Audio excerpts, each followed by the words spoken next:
اگر ہم آپ سے سوال کریں کہ کیا گھر کی ضروریات پوری کرنا یہ بھی ایک فیلڈ ہے، یا والدین کا اپنے بچے کو پال پوس کر بڑا کرنا کیا یہ بھی ایک فیلڈ ہے، تو آپ کا جواب ہوگا کہ نہیں، یہ تو زندگی کا ایک حصہ ہے۔ جیسے کہ بندہ سوتا ہے، جاگتا ہے، اگر یہ کام نہ کرے گا تو اس کی زندگی مشکلات میں پڑ جائے گی۔ بالکل اسی طرح دینداری ایک فیلڈ نہیں بلکہ زندگی گزارنے کا ایک طریقہ ہے، پورا ضابطۂ حیات ہے۔ کوئی اگر دیندار ہے تو وہ دین پر عمل کرے گا، کوئی اگر دیندار نہیں ہے تو اس سے ہم ایکسپیکٹ ہی نہیں کرتے کہ وہ دین پر عمل کرے۔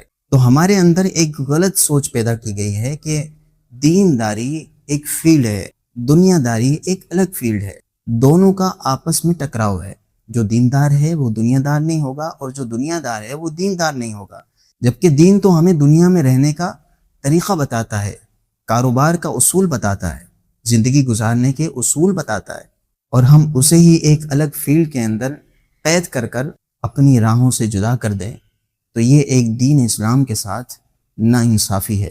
اس لیے دینداری کوئی فیلڈ نہیں بلکہ پورا ضابطۂ حیات ہے، اور اس کے اندر گھر کے معاملات، شہر کے معاملات، ملک کے معاملات، یہاں تک کہ دنیا پر دین مصطفیٰ صلی اللہ تعالی علیہ وسلم کو نافذ کرنے تک کے معاملات بھی دین میں شامل ہیں۔